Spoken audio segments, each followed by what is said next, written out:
மாண்புமிகு பேரவைத் தலைவர் அவர்களே,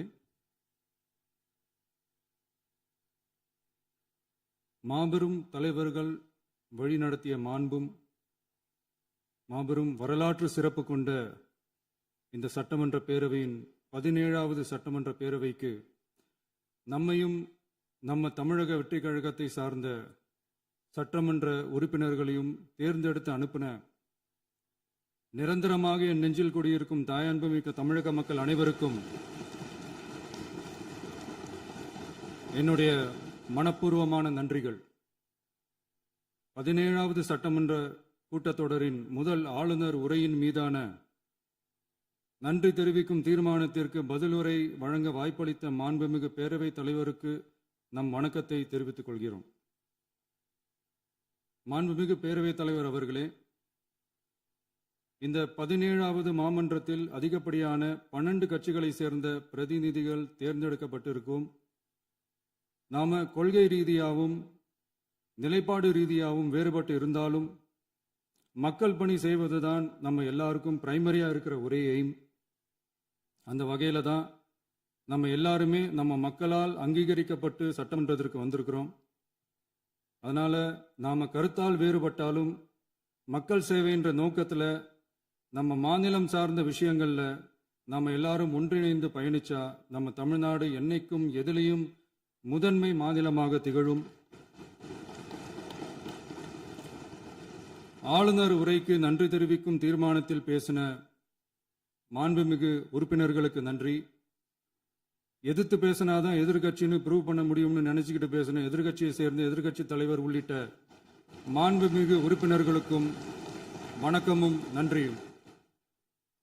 பதிலுரை வழங்குற அதே நேரத்தில் நம்மளை சட்டமன்ற உறுப்பினராக தேர்ந்தெடுத்த பெரம்பூர் தொகுதி மக்களுக்கு நம்மளோட நெஞ்சார்ந்த நன்றிகள்.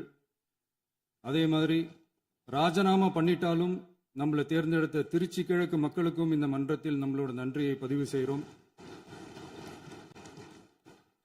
அப்புறம் நம்மளோட அரசியல் பயணத்தை பற்றியும் கொஞ்சம் பதிவு செய்ய விரும்புகிறோம். நாம் ஏதோ ஷூட்டிங்லேருந்து நேராக வந்து சிஎம் ஆன மாதிரியே சில பேர் ஒரு இமேஜ் கிரியேட் பண்ணுறாங்க. அவங்களுக்கு அவங்க ஆசைப்படுற லாங்குவேஜ்லேயே சொல்கிறோம், அது வெறும் ரீல் தான், ரியல் கிடையாது. ஒரு சாதாரண நடிகனாக நம்ம கெரியர் தொடங்குச்சு. அப்புறம் அப்படியே சின்சியராக உழைச்சி மேலே வந்தோம். நம்ம கெரியரில் நாம் மேலே வந்ததுக்கு இந்த விஜய் ஒருத்தன் மட்டுமே காரணம் இல்லை, அவனோட உழைப்பு மட்டுமே காரணம் இல்லை. இந்த விஜயோட உழைப்புக்கும் உயர்வுக்கும் பின்னாடி இருக்கிற ஒட்டுமொத்த தமிழ்நாட்டு மக்களோட அன்பும் அரவணைப்பும் தான் காரணம். ஒவ்வொரு வீட்டில் இருக்க ஒவ்வொருத்தரும் நம்மளை அவங்க வீட்டில் ஒருத்தனா ஏற்றுக்கிட்டது தான் நமக்கு கடவுளும் மக்களும் தந்த மிகப்பெரிய வரம். அதுக்காகவே கடவுளுக்கு சமமான நம்மளோட சொந்தங்களான தமிழக மக்கள் அனைவருக்கும் மீண்டும் மீண்டும் நன்றி. இப்படி நம்மளை தாயன்போடு அள்ளி அரவணைச்ச தமிழ்நாட்டு மக்களுக்கு நாம் எப்படியெல்லாம் துணையாக இருந்தோம், எப்படியெல்லாம் மக்களோட மக்களா இருந்தோம்னு சொல்றேன். 1990ஸ்லயே ரசிகர் மன்றமா இருந்தப்பவே மக்களுக்கு துணையா நிற்க ஆரம்பிச்சோம். அதுக்கப்புறம் நற்படி மன்றமாகவும் அதுக்கப்புறம் விஜய் மக்கள் இயக்கமாகவும் மாறி மக்களோட மக்களா நின்றுகிட்டு இருந்தோம். 2008 ஈழத் தமிழருக்கு ஆதரவா உண்ணாவிரதம் போராட்டம் செஞ்சோம். போர் முடிவுக்கு வரணும், நம்ம தொப்புள் கூடிய உறவுகளான ஈழத் தமிழர்களுக்கு பாதுகாப்பான நிம்மதியான ஒரு வாழ்வு கிடைக்கணும்னு அன்னைக்கே கோரிக்கை வச்சோம். 2009 ஆரம்பிச்ச விஜய் மக்கள் இயக்கம் வழியா நம்மளோட மக்கள் நல பணிகளை எக்ஸ்டெண்ட் அண்ட் எக்ஸ்பேண்ட் பண்ணிக்கிட்டே வந்தோம். கல்விக்கு துணையா இருந்தோம், சோசியல் சர்வீஸ் செஞ்சோம், வெள்ள நிவாரணத்தில் துணையா இருந்தோம், கொரோனா காலத்தில் மக்களுக்கு தோள் கொடுத்தோம். விலையில்லா விருந்தகம், குருதியகம், முட்டைப்பால் ரொட்டி திட்டம், விழியகம், பயிலகம், நூலகம், இப்படி பல வழியில மக்களுக்கு துணையா இருந்தோம். அப்புறம் நம்மளோட திரைப்படங்கள்ல நம்மளால முடிஞ்ச வரைக்கும் ஊழல் எதிர்ப்பை சொன்னோம், சமூக நீதியை சொன்னோம், கல்வியை பத்தி சொன்னோம், அரசியலை பத்தி சொன்னோம். அரசியலை பத்தி பேசுனதுனால நம்ம படங்கள் சந்திச்ச இதுவரைக்கும் சந்திக்கிற பிரச்சனையை பத்தி எல்லாருக்குமே தெரிஞ்சதுதான். இது மட்டும் இல்லாம 2011 நாகப்பட்டினத்தில் மீனவர் பிரச்சனைகளுக்கு ஆதரவாக ஒரு பெரிய பொதுக்கூட்டம் நடத்தினோம். மீனவர்கள் மீதான தாக்குதலை கண்டிச்சு பேசி அதில் நம்மளோட எதிர்ப்பை பதிவு செஞ்சோம். 2017 ஜல்லிக்கட்டு போராட்டத்தில் தமிழர் பண்பாட்டு உரிமைக்கான நம்மளோட ஆதரவை தெரிவித்தோம். 2018 ஸ்டெர்லைட் போராட்டம் துப்பாக்கி சூட்ல பாதிக்கப்பட்ட நம்ம சொந்தங்களை நேர்ல சந்திச்சு ஆறுதல் சொன்னோம். 2021 உள்ளாட்சி தேர்தலில் விஜய் மக்கள் இயக்க வேட்பாளர்கள் போட்டியிட்டு ஜெயிச்சாங்க. கல்வி விருது விழா நடத்தி சிறந்த மதிப்பெண் பெற்ற மாணவ மாணவிகளுக்கு ஊக்கத்தொகையும் பரிசும் கொடுத்தோம். 2024 தமிழக வெற்றி கழகத்தை ஆரம்பிச்ச உடனேயே CAA-வை எதிர்த்து அறிக்கை விட்டோம். அரசியல் கட்சி ஆரம்பிச்சு விழுப்புரம் மாவட்டத்தில் விக்கிரவாண்டியில் நம்மளோட முதல் மாநில மாநாட்டிய வெற்றி கொள்கை திருவிழாவை நடத்தினோம். தந்தை பெரியார், பெருந்தலைவர் காமராஜர், அண்ணல் அம்பேத்கர், வீரமங்கை வேலுநாச்சியார், மக்கள் சேவகர் அஞ்சலை அம்மாள்னு நம்மளோட 5 கொள்கை தலைவர்களை அறிவிச்சோம். இந்தியாவிலே 2 பெண் ஆளுமைகளை கொள்கை தலைவர்கள் அறிவிச்ச ஒரே கட்சி நம்ம டிவிக்கு மட்டும்தான் என்ற பெருமையோடு அறிவிச்சோம். பெரியார் சொன்ன மாதிரியே அவர் சொன்னதுல நமக்கு ஏற்புடையதை மட்டும் எடுத்துக்கிட்டோம். அவரோட கடவுள் மறுப்பு கொள்கையில நமக்கு உடன்பாடு இல்லைன்னு ஓப்பனா அறிவிச்சோம். நமக்கு கடவுள் நம்பிக்கை உண்டுன்னு அறிவிச்சோம். யாரோட நம்பிக்கைக்கும் நாம் எதிரானவங்க இல்லைன்னு தெளிவா அறிவிச்சோம். பெண் கல்வி, பெண்கள் முன்னேற்றம், சமூக சீர்திருத்தம், சமூக நீதி, இப்படி பெரியாரோட கருத்துக்களை நிறையவே ஏத்துக்கிட்டோம்னு அறிவிச்சோம். அண்ணல் அம்பேத்கரோட சம வாய்ப்பு, சமநீதி, சமத்துவத்தை ஃபாலோ பண்ணுவோம்னு அறிவிச்சோம். பெருந்தலைவர் காமராஜரோட மதச்சார்பின்மையை ஏத்துக்கிட்டதோட அவரோட நேர்மையான நிர்வாகத்தையே ஒரு கொள்கையா ஏத்துக்கிட்டோம்னு அறிவிச்சோம். வீரமங்கை வேலு நாச்சியாரோட மண் மீட்பையும் சமூக நல்லிணக்கத்தையும் பின்பற்றுவோம்னு அறிவிச்சோம். மக்கள் சேவகர் அஞ்சலை அம்மாளோட விடுதலை வேட்கையையும் மக்களோட வாழ்வாதாரத்துக்காக உறுதியாக நிற்கிறதையும் பின்பற்றுவோம்னு சொன்னோம். எல்லாருக்கும் எல்லாமும் கிடைக்கணும், எம் மதமும் நம் மதம்னு சொல்லி மதச்சார்பற்ற சமூக நீதி தான் நம்ம கொள்கைன்னு அறிவிச்சோம். நம்ம கொள்கை எதிரி யாரு, அரசியல் எதிரி யாருன்னு ஓப்பனா அறிவிச்சோம். எல்லாத்துக்கும் மேல பிறப்புக்கும் எல்லா உயிருக்கும்ன்றத நம்மளோட அடிப்படை அரசியல் கோட்பாட்டா அறிவிச்சுட்டு தான் அரசியலுக்கே வந்தோம்.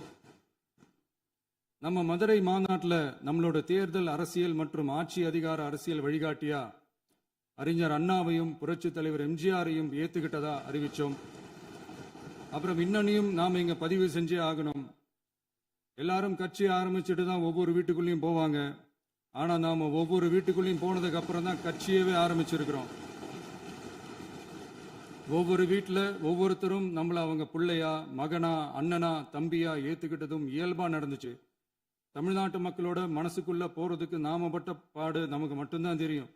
இதெல்லாம் புரிஞ்சாலும் புரியாத மாதிரி இருக்கிறவங்க தான் நம்மள நடிகன் என்று சொல்லியும் நம்ம கட்சிய நடிகன் கட்சின்னு சொல்லியும் சில நக்கல், நையாண்டி இதெல்லாம் பேசுவாங்க. அதை பத்தி நமக்கு கவலை இல்லைன்னு.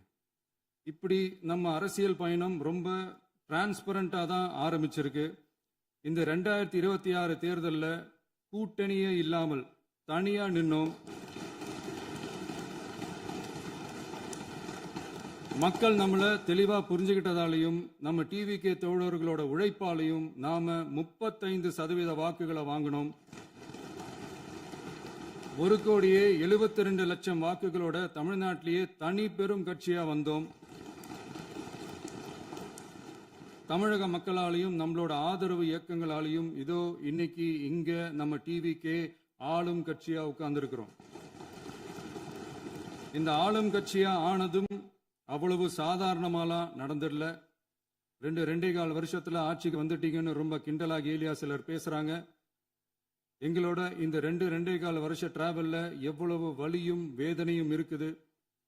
நம்மளோட மக்கள் சந்திப்புக்கே அவ்வளவு இடையூறு, அவ்வளவு தடைகள், ஊர் உலகத்துல யாருக்கும் இல்லாத ஒன்னா நமக்கு மட்டுமே தனியா ஸ்பெஷலா எக்ஸ்க்ளூசிவா நிறைய நிபந்தனைகள், நெருக்கடிகள், கட்டுப்பாடுகள், நம்மளை சந்திக்க வர்ற மக்களுக்கு சரியான பாதுகாப்பு இல்லாம, நம்ம கூட்ட நிகழ்ச்சிக்கு போதுமான பாதுகாப்பு இல்லாமன்னு இன்னும் வெளியே சொல்ல முடியாத நிறைய சூழ்ச்சிகள் எல்லாத்தையும் தாண்டி தான் நாம் இந்த இடத்துக்கு வந்திருக்கிறோம். But still miles to go. நம்ம டிராவல்ல எல்லாத்துக்கும் உச்சமா நம்மளோட சொந்தங்கள், நம்மளோட உறவுகள், 41 பேர் கரூர் சம்பவத்தில் இழந்த வேதனை எல்லாம் எப்படி சொல்றதுனே தெரியல. நம்ம மனசை விட்டு என்னைக்கும் அந்த வலியும் வேதனையும் நீங்கவே நீங்காது. அதுலயும் நம்ம மேலேயே பழி போட்ட கொடுமையெல்லாம் இருக்கும் பாருங்க, அதெல்லாம் வேற லெவலுங்க. என்னத்துக்கு அப்படியெல்லாம் செஞ்சாங்கன்னு தெரியல. அரசியல்னா இப்படியெல்லாம் கொடூரமா இருக்கணுமா என்ன? சரி விடுங்க. இந்த விஜய் இவனோட மக்களுக்காக எதையும் தாங்க தயாராகிட்டான். இவ்வளவு பெயின்ஃபுல்லான நம்ம பொலிட்டிக்கல் டிராவல்ல நம்மளோட மிகப்பெரிய ஆறுதலும் பலமும் என்ன தெரியுமா? என் நெஞ்சில் குடியிருக்கும் என்னோட தமிழ்நாட்டு மக்களும் என் உயிருக்கு உயிரான என்னோட தோழர்களும் தான். அவங்களோட பலத்தால தான்.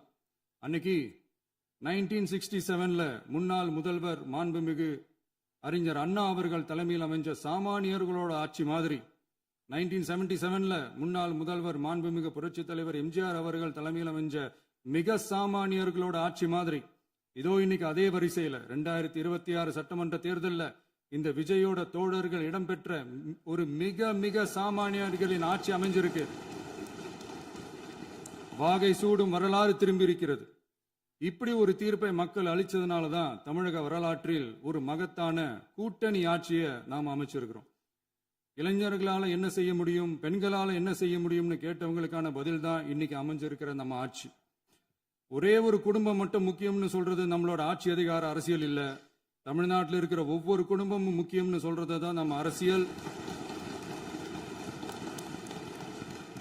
நம்மளோட ஆட்சி அதிகாரம் அதான் நம்மளோட மனசாட்சி உள்ள மக்களாட்சி. இந்த 2026 தேர்தலில் யாராலும் உடைக்கவே முடியாதுன்னு சொன்ன மதத்தை உடைச்சோம், சாதியை உடைச்சோம், முக்கியமா காசு கொடுத்து ஓட்டு வாங்குற ஒரு நச்சு கலாச்சாரத்தையே சுக்கு நூறா தூள் தூளா உடைச்சிருந்தோம். நாம கிளீன் கவர்னன்ஸ் அண்ட் குட் கவர்னன்ஸ்ல உறுதியா இருக்கிறோம். இப்ப மட்டும் இல்ல, எப்பவுமே இப்படிதான் இருப்போம். இதுல 100% இது உண்மைன்றதுனால தான் பாரம்பரியமான தினத்தந்தி பத்திரிகை ஊழலின் ஊற்றுக்கண் அடைக்கப்படுகிறதுன்னு 16/6/2026 அன்னைக்கு ஒரு தலையங்கமே எழுதியிருக்கு. ஒரு தவறு செய்தால் அது தெரிந்து செய்தால் அவன் தேவன் என்றாலும் விடமாட்டேன் என்று எம்ஜிஆர் அன்று பாடினார். அதை இன்று விஜய் செயலில் காட்டுகிறார்னு அந்த எடிட்டோரியல்ல எழுதியிருக்கு. இந்த நேரத்தில் தினத்தந்திக்கு நம்மளோட நன்றியை தெரிவிச்சுக்கிறோம். அரசியலுக்கு வந்து 2 வருஷம் தான் ஆகுது. உங்களுக்கு என்ன தெரியும், உங்களால என்ன முடியும்னு கேலியா கேட்டவங்களுக்கு தினத்தந்தியோட பதிலை இப்போதைக்கு போதும்னு நினைக்கிறேன். என்னென்னமோ செய்வான்னு சொல்றானே இந்த விஜய், பல வருஷமா இருக்கிற ஒரு பதவி வெறி பிடிச்ச அரசியலை உடைச்சி எப்படி செய்வான்னு நம்ம மக்களை யோசிச்சிருவாங்க. இதோ இப்போ நம்ம மக்களுக்கு புரிஞ்சிருக்கும். இப்பவும் சொல்றோம், இது வெறும் ஆரம்பம் தாங்க. இந்த மாபெரும் சபையிலிருந்து கேட்கிற மக்களே, நமக்கு கொஞ்சம் அவகாசம் கொடுங்க. இதுக்கு முன்னாடி, அதாவது 2017 கடைசியில இருந்து 2026 ஏப்ரல் வரைக்கும் இருந்த புண்ணியவான்கள் ஆட்சியில ஒவ்வொரு டிபார்ட்மெண்ட்லயும் போட்ட ஏராளமான ஓட்டைகளை அடைச்சிக்கிட்டே படிப்படியா மக்களுக்கு நல்லதையும் செஞ்சுக்கிட்டே வருவோம். அதனாலதான் நமக்கு எதிரா யாரோ சேரவே மாட்டாங்கன்னு நினைச்சவங்க எல்லாம் ஒன்னா சேர்றாங்க. நம்ம ஆட்சிக்கு டேட்டு குறிக்கிறாங்க.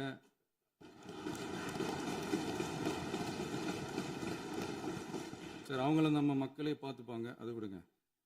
நாம ஆட்சிக்கு வந்து சரியா 40 நாள் ஆகுது. அதுக்குள்ள என்ன செஞ்சீங்கன்னு கேட்கிறாங்க. ஒரு லிஸ்ட் ஒன்று சொல்றேன் கேளுங்க. பெண்கள் பாதுகாப்புக்காக சிங்கப்பெண் சிறப்பு படை, 200 யூனிட் வரை கட்டணமில்லா மின்சாரம், போதைப் பொருள் ஒழிப்புக்காக தனிப்படை, குறுவை நெல் சாகுபடியை ஊக்குவிப்பதற்காக 134.83 கோடி சிறப்பு தொகுப்பு திட்டம், வழிபாட்டு தலம், ஸ்கூல், பஸ் ஸ்டாண்டுன்னு அதுக்கு பக்கத்தில் இருக்கிற 717 மதுபான கடைகள் மூடப்பட்டன. அங்க வேலையில் இருந்தவர்களுக்கு வேறு கடைகளில் வேலை, கவனிக்கப்படாமல் விடப்பட்ட அம்மா உணவகங்கள் புதுப்பிக்கப்பட்டன. பத்திரப்பதிவு துறையில் பகல் கொள்ளைக்கு ஃபுல் ஸ்டாப் வைக்கப்பட்டுள்ளது. வருகையில்லா ஆவண பதிவு முறை கொண்டு வர உத்தேசிக்கப்பட்ட செயல்பாட்டில் உள்ளது. அரசு மற்றும் தனியார் மருத்துவமனையில் ஸ்கேன் மையங்களில் கருவுறுவதற்கு முன் மற்றும் பின் ஏற்படும் தவறுகளை கண்காணிக்கவும், மருத்துவ நிறுவனம் முறைப்படுத்தும் சட்ட விதிகள் பின்பற்றப்படுகிறதா என கண்காணிக்கவும், மருத்துவ மற்றும் ஊரக பணிகள் இயக்கத்தின் பயன்பாட்டிற்காக 40 புதிய வாகனங்கள் வழங்கப்பட்டுள்ளது. கூட்டுறவு வங்கியின் ஏழை எளிய மக்கள் வாங்கிய கடனுக்கு முதல் முத்தாய்ப்பாக ரூபாய் 2045 கோடி தள்ளுபடி வழங்கி ஆணையிடப்பட்டுள்ளது. ஒன்றிய அரசிடம் கேட்டுக்கொண்டதற்கிணங்க கடந்த 2 வருடமாக நிறுத்தி வைக்கப்பட்ட இருந்த ஜல் ஜீவன் மிஷன் திட்டம் புதுப்பிக்கப்பட்டு ஜல் ஜீவன் மிஷன் திட்டம் 2.0 நடைமுறைக்கு கொண்டு வரப்பட்டுள்ளது.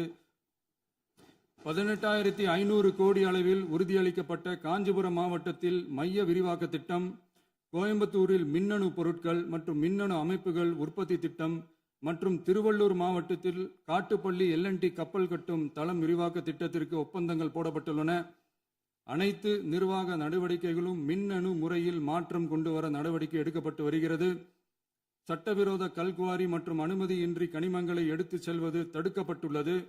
பல்வேறு குவாரிகள் சீல் வைக்கப்பட்டுள்ளன. கனிமங்களை கண்காணிப்பது, எல்லைகளை நிர்ணயிப்பது மற்றும் ஆளில்லா விமானம் மூலம் அளவீடு செய்வது போன்றவற்றை செயல்படுத்துவதற்கான பணிகள் மேற்கொள்ளப்பட்டு வருகின்றன. அனைத்து துறைகளிலும் அலுவலர் தலையீடு இல்லாமல் லஞ்ச லாவண்யமற்ற தமிழகத்தை உருவாக்க அனைத்து நடவடிக்கைகளும் முடுக்கிவிடப்பட்டுள்ளது. இதெல்லாம் சாம்பிள் தான், இன்னும் இருக்கு. இந்த வெறும் 40 நாளுக்குள்ளேயே இவ்வளவு செஞ்சிருக்கோம்னா இனி வர்ற நாட்கள்ல கொஞ்சம் கொஞ்சமா படிப்படியா ஸ்டெடியா உழைச்சி லஞ்ச லாவண்யம் இல்லாத, ஊழல் இல்லாத, பெண்களுக்கு பாதுகாப்பான, சுதந்திரமான, டிரான்ஸ்பரண்டான தமிழ்நாட்டை நம்ம சொந்தங்களான தமிழக மக்களுக்கு தர்றது தான் நம்மளோட ஒன் அண்ட் ஒன்லி டார்கெட். கண்டிப்பா அதை நிறைவேற்றியே காட்டுவோம். 8 கோடி மக்கள் நம்மளோட இருக்கிறப்போ ஏங்க இதை செய்ய முடியாது? மாண்புமிகு பேரவைத் தலைவர் அவர்களே, தமிழ்நாட்டின் கருவூலம் எப்படி திசை மாறி உருமாறி தேய்ந்து ஓய்ந்து கிடக்கிறதுன்னு சொன்னாங்க. திசை மாறி உருமாறி தேய்ந்து ஓய்ந்துன்னு வசனம் மாதிரி ரைமிங்கா இல்லாம வளமான இலக்கியமா இதே சபையில பேசினவங்களோட திறமையான ஆட்சியில நடந்த நிதி மேலாண்மையை பத்தி வெள்ளை அறிக்கையா வெளியிட்டோம். வெள்ளை அறிக்கை வந்ததிலிருந்தே கண்ணை கட்டுதுங்க. அந்த காலத்துல தான் பிள்ளையோ பிள்ளை, தொல்லையோ தொல்லைன்னு சொன்னாங்க. அதே மாதிரி தாங்க அவங்க ஆட்சியாலையும் அவங்களாலையும் இன்னைக்கு தமிழ்நாட்டுக்கே தொல்லையோ தொல்லை. இப்படி ஒரு நிலைமையை உண்டாக்கி வச்சுட்டு இவங்க சொல்றாங்க நமக்கு ஆட்சி செய்ய தெரியாதுன்னு. நம்ம அமைச்சர்களுக்கும் நம்ம சட்டமன்ற உறுப்பினர்களுக்கும் ஒன்னும் தெரியாதுன்னு. ஆமாங்க, எங்களுக்கு தெரியாதுதான். எங்க சட்டமன்ற உறுப்பினர்களுக்கும் அமைச்சர்களுக்கும் மக்கள் பணி செய்ய தெரிஞ்ச அளவுக்கு மக்கள் பணத்தை சுருட்ட தெரியாதுதான்.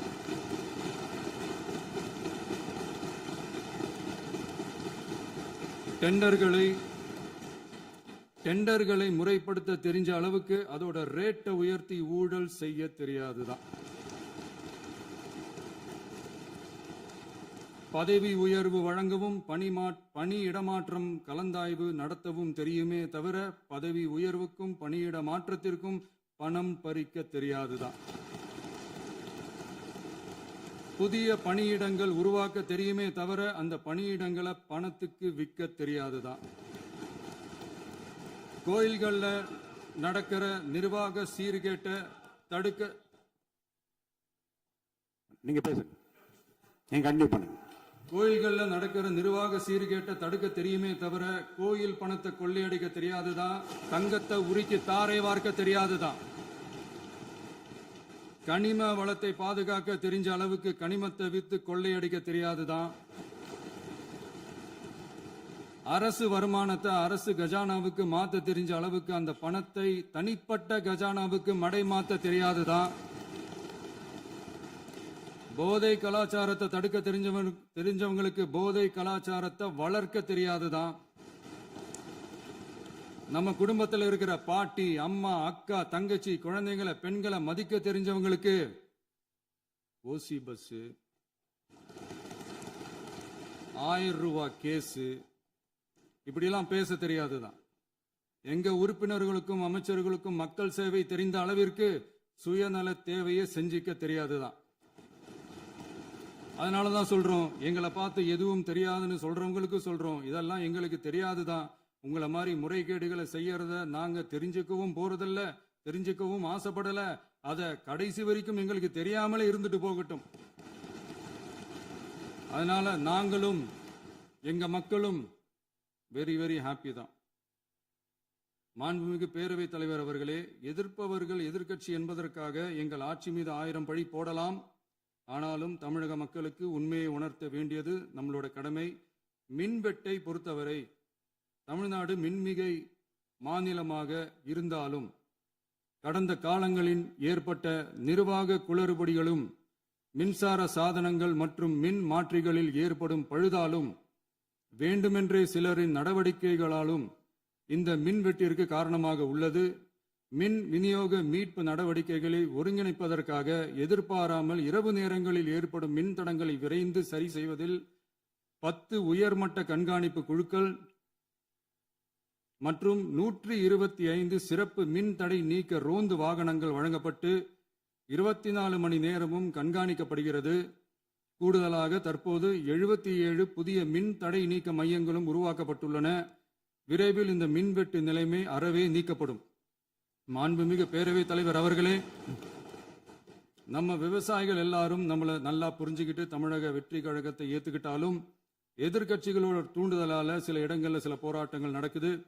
எதிர்க்கட்சிகள் என்னதான் சித்து வேலை செஞ்சாலும் விவசாய பெருமக்கள் எல்லாரும் நம்ம ஆட்சி அவங்களுக்கான ஆட்சி தான் நல்லா புரிஞ்சுதான் வச்சிருக்கிறாங்க. இந்த வருஷம் எல்னினோ விளைவா எப்பவும் இருக்கிறத விட இந்த டைம் மழை குறையுங்கிறதையும் நம்ம விவசாயிகள் உணர்ந்துதான் இருப்பாங்க. இருந்தாலும் நம்ம அரசு நம்ம விவசாயிகளோட வாழ்வாதாரத்துக்காக பக்கபலமாகவும் உறுதியாகவும் துணை நிற்கும்ங்கிறத தெரிவிச்சுக்கிறோம்.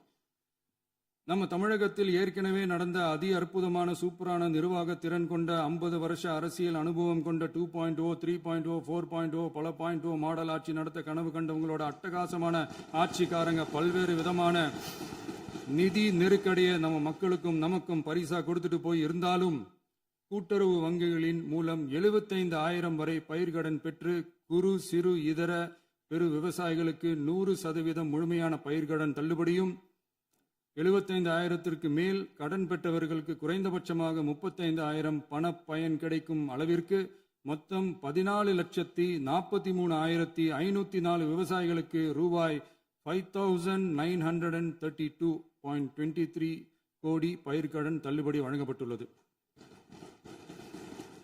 மாண்புமிகு பேரவைத் தலைவர் அவர்களே, நாம ஒன்றியத்தில் கூட்டுறவு கூட்டாட்சி, மாநிலத்தில் சுயாட்சி என்ற கொள்கையை கொண்டவங்க தான் ஏற்கனவே அறிவிச்சிருக்கிறோம். தற்போதைய ஒன்றிய அரசு சார்ந்த கட்சியுடன் அரசியலில் கொள்கை அளவில் நேர் எதிராக நிற்கிறவங்க தான் நாம. அதே சமயத்தில் எதுக்கெடுத்தாலும் கண்ணை மூடிக்கிட்டு ஒன்றிய அரசோட மோதல் போக்கை விரும்புறவங்க நாம இல்ல. நமக்கு எப்பவுமே தமிழகத்தின் வளர்ச்சி மட்டும்தான் முக்கியம். அதுக்காக நம்மளோட அரசியல் ரீதியான கொள்கைகளையோ மாநில உரிமைகளையோ கொஞ்சம் கூட விட்டு கொடுக்கவே மாட்டோம். அதுல ரொம்ப தெளிவாகவும் உறுதியாகவும் இருக்கிறோம். இனியும் இப்படித்தான் இருப்போம். அதுல ஒருபோதும் மாற்றமே இருக்காது. அதனால இதுல யாரு திசை திருப்ப வேலையில் ஈடுபட்டாலும் அவங்க எல்லாரும் மக்கள் மத்தியில் தோற்பது உறுதி. எனவே நம்ம மக்களுக்கோ சிறுபான்மை சகோதரர்களுக்கோ நம்ம ஆதரவு இயக்கங்களுக்கோ எந்தவித சந்தேகமும் வேண்டாம். நாம் யாரோட டீமும் இல்ல. நாம எப்பவுமே பியூரான பீப்புள்ஸ் டீம். இன்னும் சொல்ல போனா நாம secular team, social justice team. மாண்புமிகு பேரவைத் தலைவர் அவர்களே, அரசு விழாக்கள், கல்வி நிறுவனங்கள் மற்றும் பல அதிகாரப்பூர்வ நிகழ்ச்சிகளோட தொடக்கத்தில் நம்ம தமிழ்தாய் வாழ்த்த பாடுறது தான் வழக்கமா இருக்கு. தமிழ்தாய் வாழ்த்த பொறுத்த வரைக்கும் நம் அரசு இதுல நம்மளோட உறுதியான நிலைப்பாட்டை ஒன்றிய அரசுக்கு மிக தெளிவா தெரிவிச்சிருக்கு.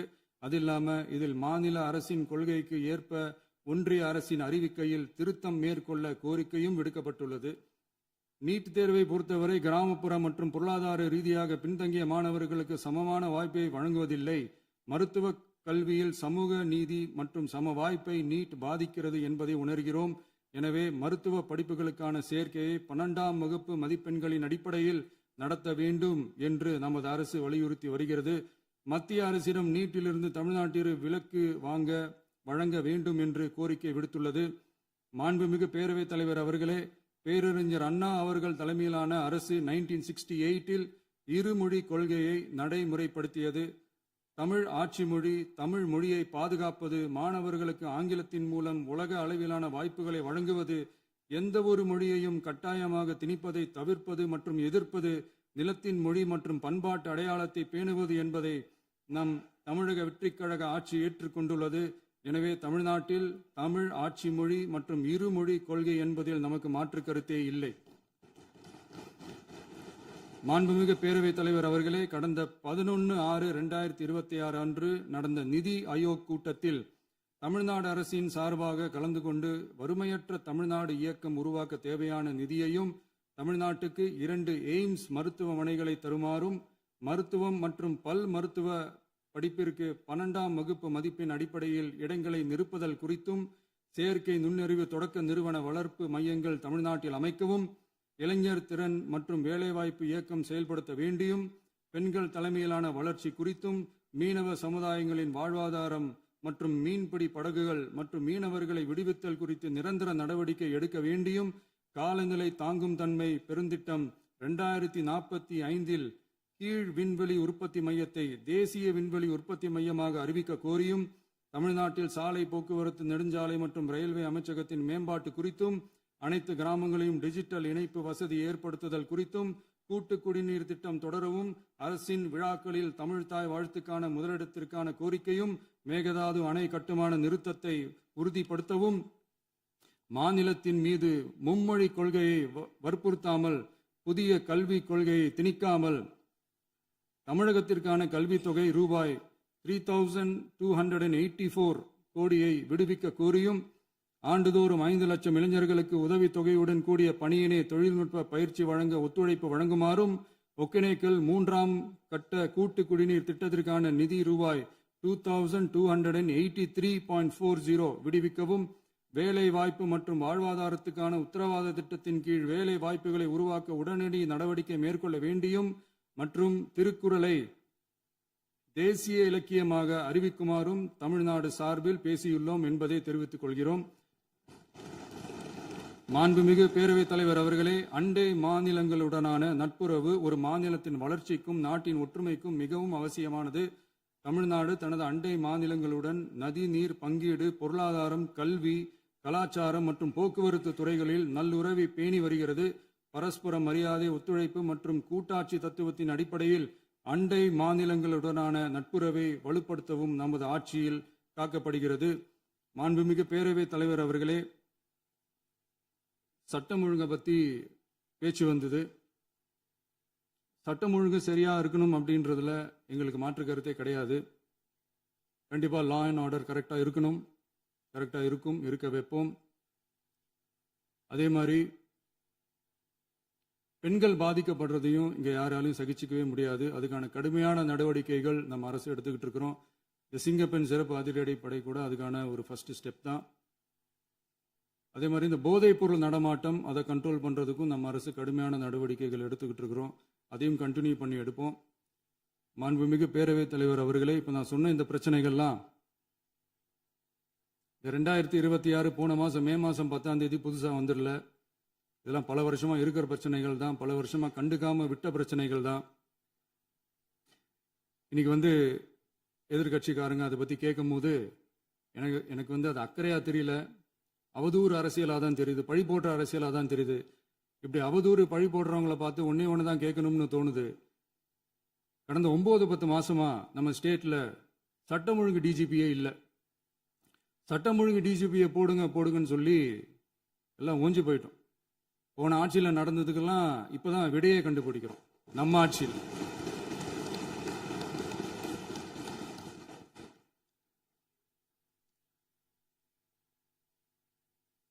இந்த போதைப் பொருள் நடமாட்டம்லாம் தாறுமாறா அப்படியே பரவி கொட்டி கிடக்குது. இதெல்லாம் இனிஷியல் ஸ்டேஜ்லயே யார் கண்ட்ரோல் பண்ணியிருக்கணும்? போலீஸ் டிபார்ட்மெண்ட் அப்போ யார் கையில் இருந்தது? இத்தனை கேள்வி நம்மளை பார்த்து கேட்குறாங்களே, ஒரே ஒரு கேள்வி தான் நான் கேட்கணும்னு தோணுது. போலீஸ் டிபார்ட்மெண்ட்டை கையில் வச்சுக்கிட்டே பிகினிங்லேயே இனிஷியல் ஸ்டேஜ்லேயே இந்த போதைப் பொருள் நடமாட்டத்தை ஏன் கண்ட்ரோல் பண்ணலை? மனசாட்சி உள்ளவங்க இந்த பிரச்சனையெல்லாம் ஏன் நடக்குதுன்றது அவங்களுக்கே நல்லா தெரியும். இன்னைக்கு சட்டம் ஒழுங்கை பற்றி கேள்வி கேட்கக்கூடாதா அப்படின்னா தாராளமாக கேட்கலாம். இது ஜனநாயக அரசு, மன்னராட்சிலாம் கிடையாது, மனசாட்சி உள்ள மக்களாட்சி. அதனால கேள்வி கேட்கலாம், எல்லாருக்கும் எல்லா உரிமையும் உண்டு. விமர்சனம் செய்யலாம், எல்லாருக்கும் எல்லா உரிமையும் உண்டு. ஆனால் நம்ம ஆட்சியில் என்ன நடவடிக்கைகள் எடுத்திருக்கோன்றது தெரிஞ்சுக்கிட்டு அதுக்கேற்ற மாதிரி ஒரு நடுநிலையாக பேசுனீங்கன்னா கொஞ்சம் நல்லா இருக்கும். சட்டம் ஒழுங்கை பற்றி யாருக்கு என்ன யோசனை இருந்தாலும், மக்கள் நலனுக்காக யாருக்கு என்ன யோசனை இருந்தாலும் அதை தாராளமாக சொல்லலாம். நம்ம அரசு அது காது கொடுத்து கேட்கும். ஆனால் நம்ம அரசினுடைய நிர்வாகத்திறன் அதை பற்றி பேசுறவங்களுக்கு இந்த ஊரடிச்சு உலையில போட்டு ஊழல் மேல ஊழலா செஞ்சுக்கிட்டு அதுல இருந்து தப்பிக்கிறதுக்கு பேர் தான் நிர்வாகத்திறன் அப்படின்னு சொன்னா, அப்படிப்பட்ட ஒரு ஊழல் செய்யற நிர்வாகத்திறனை நம்ம அரசு ஒரு நாளும் செய்யாது. பொட்டி பெட்டியா பணத்தை வச்சுக்கிட்டு, பெட்டியை வச்சே எல்லாம் செஞ்சுக்கிட்டு, போதைப் பொருள் பாதுகாவல் கழக மாடல் அரசாங்கம் செஞ்ச ஒவ்வொரு ஊழலா வெளியில வந்துகிட்டு இருக்கு. டாஸ்மாக்ல அது என்னப்பா அது பேரு, பார்ட்டி ஃபண்ட் கட்சி நிதி அப்படின்ற பேர்ல அடிச்ச கொள்ளையெல்லாம் ஒண்ணு ஒண்ணா இப்போ கவர்மெண்டோட கஜானாவுக்குள்ள கொண்டு சேர்த்துக்கிட்டே இருக்கிறோம். டாஸ்மாக் மாதிரியே இன்னும் பல டிபார்ட்மெண்ட்லயும் மறுபடியும் சொல்றேன், கட்சி நிதின்ற பேர்ல அடிச்ச கொள்ளைய ஒண்ணு ஒண்ணா கவர்மெண்டோட கஜானாக்குள்ளேயே கொண்டு சேர்த்துக்கிட்டே இருக்கிறாங்க. இப்பவும் சொல்றேன், மக்கள் பணத்துல இருந்து ஒரு பைசா கூட தொடமாட்டோம், தொடவும் விடமாட்டோம், தொட்டா விடமாட்டோம், இதுக்கு முன்னாடி தொட்டவங்களையும் விடமாட்டோம்.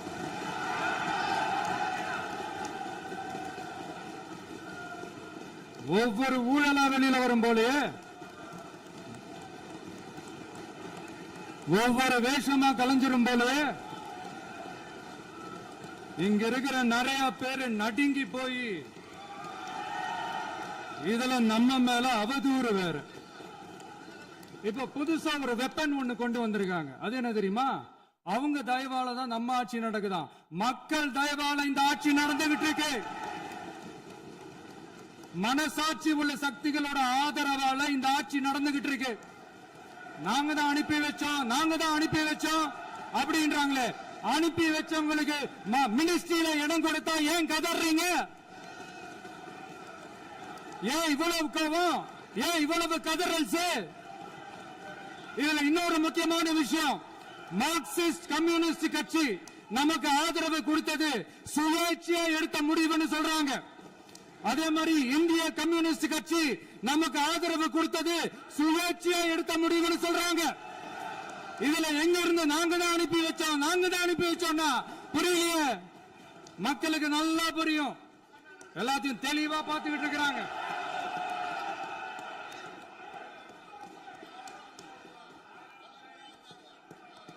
முதலமைச்சர் கண்டினியூ பண்ணலாம். மாண்பு முதலமைச்சர்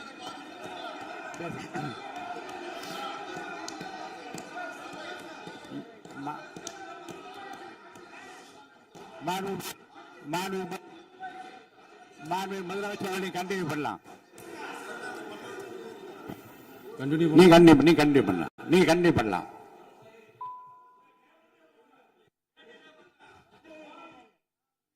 இந்த சமூக நீதி அரசுன்னு சொல்றவங்கள பார்த்து கேட்கிறேன், நம்ம பட்டியலின சகோதரர்களுக்கு எத்தனை அமைச்சர் பதவி கொடுத்தீங்கன்னு கொஞ்சம் சொல்ல முடியுமா?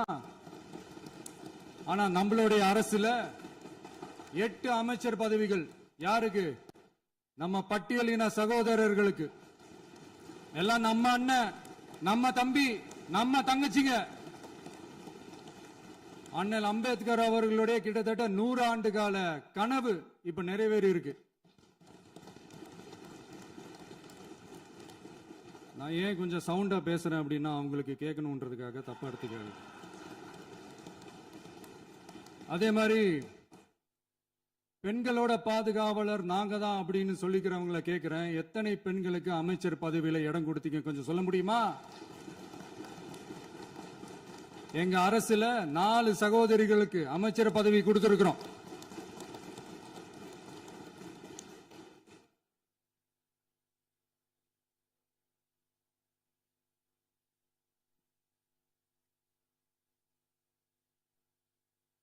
அதனால மக்களால் நிராகரிக்கப்பட்டு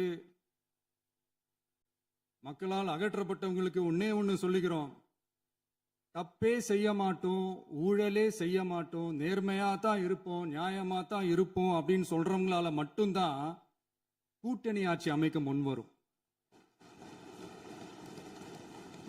ஆட்சியிலையும் பங்கு, அதிகாரத்திலையும் பங்கு கொடுக்க முன்வரும். ஊழல்லையே ஊறி போனவங்களால இந்த கூட்டணி ஆட்சியோ, ஆட்சியிலையும் பங்கு, அதிகாரத்திலையும் பங்கு கொடுக்க முன்வராது. மெஜாரிட்டி இருந்தாலும் தரமாட்டாங்க, மெஜாரிட்டி இல்லைனாலும் தரமாட்டாங்க. கேட்டா ரெடிமேடா ஒரு பதில் ஒண்ணு வச்சிருப்பாங்க, கூட்டணி ஆட்சியை மக்கள் விரும்ப மாட்டாங்கன்னு. அதே மக்கள் தான் இப்ப அவங்கள பார்த்து சிரிக்கிறாங்க. நான் பதவி ஏத்த அன்னைக்கு கொஞ்சம் டைம் அவகாசம் கேட்டேன்.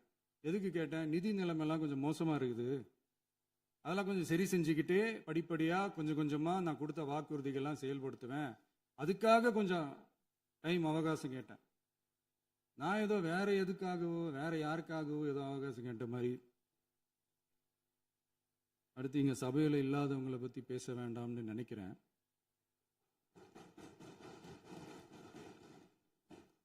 இங்க நம்மளை பத்தி அவதூறு பரப்புறதோட மட்டும் இல்லாம இப்ப நம்ம மக்கள் மேலேயும் அவதூறு பரப்ப ஆரம்பிச்சிட்டாங்க.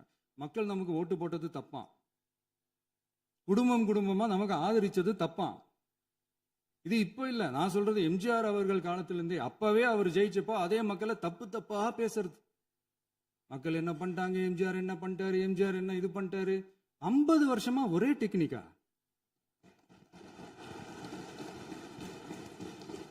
டெக்னாலஜி எல்லாம் மாறி வேற எங்கேயோ போயிட்டு இருக்கு பஸ்.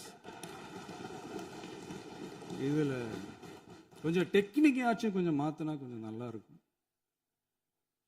அதனால மக்களுக்கு யூஸ்ஃபுல்லா இருக்கிற மாதிரி இந்த ஆக்கப்பூர்வமான கருத்துக்களோ ஆக்கப்பூர்வமான யோசனைகளோ இருந்தா சொல்லுங்க. அதை நாங்க டெஃபரெண்டா எடுத்துக்கிறோம். ஆனா அதை விட்டுட்டு இந்த நக்கலு நையாண்டி சம்பந்தம் இல்லாத பேச்சு இதெல்லாம் பேசிட்டு அப்புறம் முதல்வர் பதில் சொல்லல, முதல்வருக்கு பதில் சொல்ல தெரியல அப்படின்னா அப்புறம் என்ன சோஃபா மாடல் ஆட்சியா? அது என்னன்னு புரியறதுக்கு எனக்கு ரொம்ப நாள் ஆச்சு. இந்த sofa set, table chair, teapoy, furniture பிசினஸ்லாம் வேற எங்க வெளியில போய் பண்ண சொல்லுங்க. அப்படி அந்த பிசினஸ் தான் பண்ணணும்னா நிறைய பிசினஸ் பண்ற மாதிரி வெளியில போய் பண்ண சொல்லுங்க, இங்க சட்டசபைக்குள்ள வேணாம். அதனால ஆக்கப்பூர்வமான கருத்துக்கள் இருந்தா சொல்லுங்க. டெஃபினட்டா அது சரியா இருந்தா நாங்க ஏத்துக்கிறோம். எனக்கு ஒரு குட்டி கதை ஒண்ணு ஞாபகம் வருது, சொல்லாமா? ஒரு ஊர்ல ஒரு பெரியவர் வெயில் ரொம்ப ஜாஸ்தியா இருக்குன்னு சொல்லிட்டு கண்ணுக்கு மேல கை வச்சுக்கிட்டு இப்படி சுத்தி முத்தி தேடிக்கிட்டு இருந்தாராம். அப்ப கூட இருந்த ஒரு சின்ன பையன் என்ன தேடுறீங்க அப்படின்னு கேட்டானா. அதுக்கு அந்த பெரியவர் சொன்னாரா, அது ஒண்ணு இல்ல தம்பி, உங்க அப்பா இங்கதான் இருப்பாருன்னு சொன்னாங்க, அதான் தேடிக்கிட்டு இருக்கேன். எங்க உங்க அப்பாவையா காணோம்?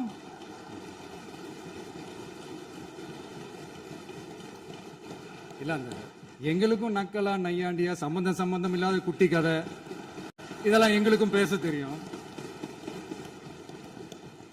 அந்த கதையில பெரியவர் அப்படி சொன்னாராம், தப்பா எடுத்துக்காதீங்க. அந்த கதையில பெரியவர் அப்படி கேட்டாராம். அதனால யாரும் இங்க டென்ஷன் ஆக வேணாம். அதனால இன்னொரு இந்த என்னுடைய உரையை முடிக்கிறதுக்கு முன்னாடி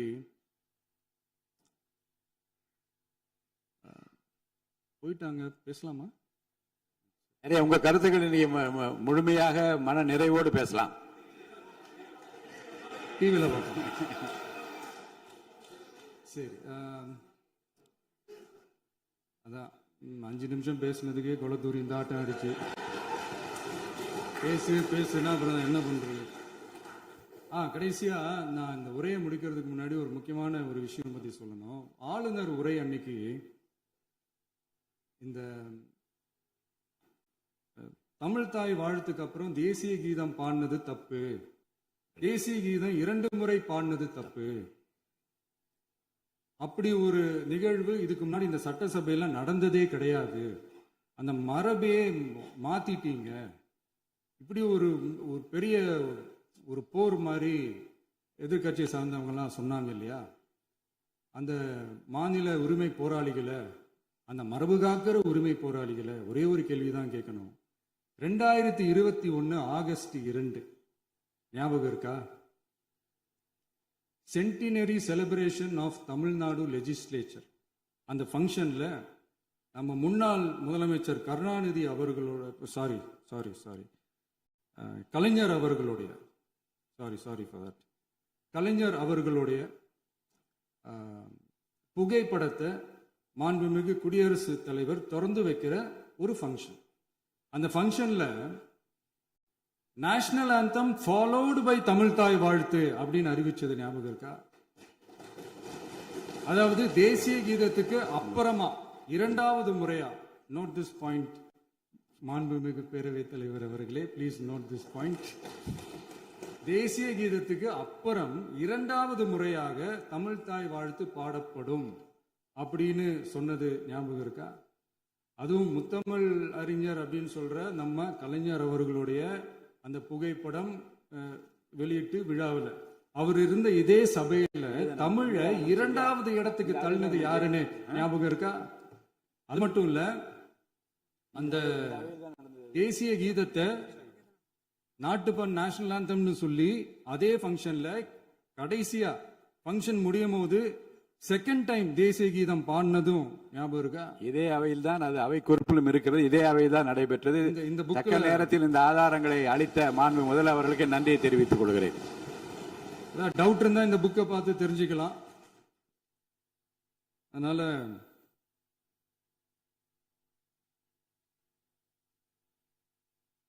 இதெல்லாம் கேட்டா என்ன சொல்லுவாங்கன்னா, அது ஜனாதிபதி கலந்துகிட்ட ஃபங்க்ஷன், அதெல்லாம் அப்படிதான், அதெல்லாம் கண்டுக்க கூடாது அப்படின்னு சொல்லுவாங்க.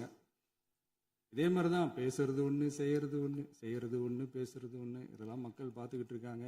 எலெக்ஷனுக்கு முன்னாடி தான் அப்படி செஞ்சுக்கிட்டு இருந்தாங்க. இப்போ எலெக்ஷனுக்கு அப்புறம் அதே தான் செய்யறாங்க.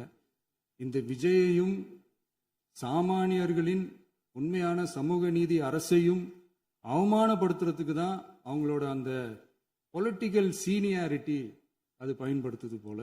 சரி, செய்யட்டும் செய்யட்டும், நல்லா செய்யட்டும். இப்போ ஆனாலும் நம்மளுடைய மாநில உரிமை, மொழி உரிமை, உத்தம உத்தரர் போல வேஷம் போடுற எதிர்கட்சிக்கு ஒன்றை மட்டும் ஆணித்தரமாக சொல்றோம். உங்களை மாதிரி தமிழ் தமிழ்னு சொல்லிக்கிட்டு, மொழி, பண்பாடு, கலாச்சாரம்னு சொல்லிக்கிட்டு ரெட்டை வேஷம் போடுறவங்க நாங்க கிடையாது. உலகெங்கும் வாழும் என் தமிழ் சொந்தங்களுக்கு நம்முடைய உத்தரவாதம் தமிழ் தான் எங்க உயிர் நாடி அப்படின்றத மறக்க மாட்டோம். இப்பவும் சொல்றோம், மாநில உரிமையில எப்பவும் உறுதியா இருப்போம். அதே சமயத்துல அரசியல் வேற, ஒன்றிய மாநில அரசுகளுக்கு இடையே இருக்கிற நிர்வாக அணுகுமுறை வேற. இதுல நாங்க ரொம்ப தெளிவா இருக்கிறோம். அதனால எங்களுக்கு பாடம் எடுக்கிறதா நினைச்சுக்கிட்டு உங்க வேஷத்தை நீங்களே கொஞ்சம் கொஞ்சமா கலைச்சிக்கிட்டே வர்றீங்க, மறந்துடாதீங்க. அப்புறம் நேத்து எதிர்கட்சி தலைவர், மாண்புமிகு எதிர்கட்சி தலைவர் பேசும்போது நிறைய பேசினாங்க. அதுல ஒண்ணு மட்டும் அரசு சொல்றதா நினைச்சுக்கிட்டு நம்மளை இன்டைரக்டா ஈவில் அப்படின்ற அந்த வார்த்தையை யூஸ் பண்ணாங்க. எனக்கு ஒன்னே ஒண்ணுதான் சொல்லணும்னு தோணுது. ஈவில்ஸ்னு டெவில்ஸ் பேசக்கூடாது.